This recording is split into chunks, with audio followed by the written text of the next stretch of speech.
It seems that death and misery are everywhere in India as 120 people per day contract the COVID-19 virus. Hospital bed and oxygen shortages are adding to the suffering. To date, more than 250,000 Indians have died. 20 million people have been infected, 7 million in the last month alone.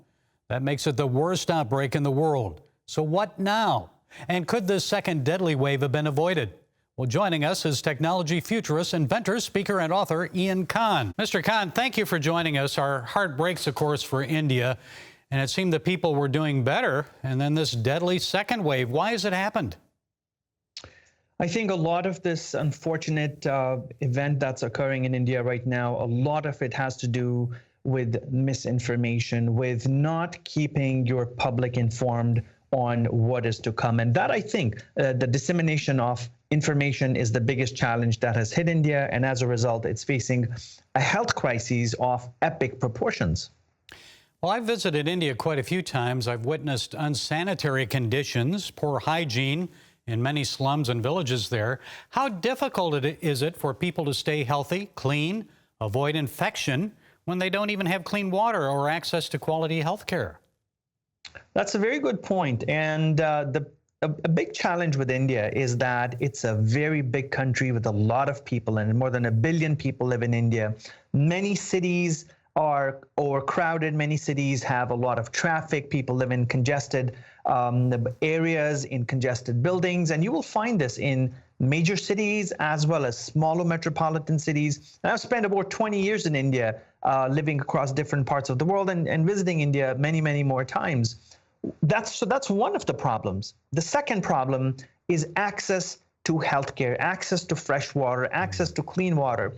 So compound that with a virus, the pandemic that we have right now worldwide, that can spread in congested places, and it can spread if you're not taking care of, the basic PPE, washing your hands, masking yourself. It has just compounded into the situation that we have right now. If you look at mainstream media that's coming out of India right now, the situation is pretty bad, and you see people still not masking, still not following protocol. And on top of that, the response from the government is very weak, and it's just adding fuel to the fire. And you often talk about technology and how it can help us.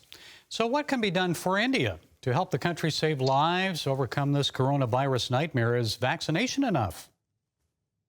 Absolutely. So in terms of technology, vaccinations are a technology too, right? We have to oversimplify it right now. Now, COVID-19 vaccines have come up as a result of really hard work that some people have done, researchers have done, and they've come out with this vaccine in a record amount of time.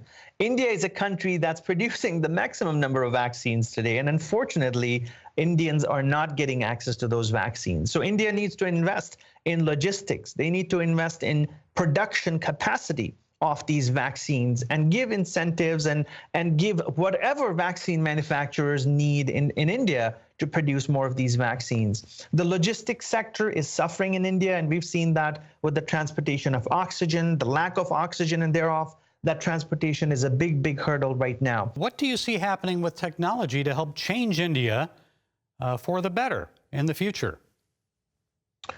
Great question. So in terms of technology, the pandemic, India, I think the entire world is facing this crisis. And some of the things that are coming out of this pandemic are the usage of, say, vaccine passports. These are digital passports that we'll be able to use to track if we've had a vaccine or not. This could open up global economies. It could open the travel industry, trade, and we could see a new normal emerging out of this. COVID-19 vaccines would potentially be backed by blockchain technology, which can guarantee the accuracy of this information that's on people's potentially on cell phones or apps. And so for that reason, blockchain can really add a lot of value. We're also looking at different technologies such as artificial intelligence that can analyze data that's collected from different places, let's say in India or where an outbreak is, and help process that information faster so that a predictive model can emerge out of that. And you can literally predict where a breakout might be happening or where it's potentially going away. There are many, many different things that technology can bring through automation, through securing transactions, through securing data, and living in the era of where information privacy is prime. I think we have to capitalize on some of these technologies. Okay, Futurist Ian Khan, it's a pleasure, sir. Thank you for providing your unique insights today. Thanks for having me.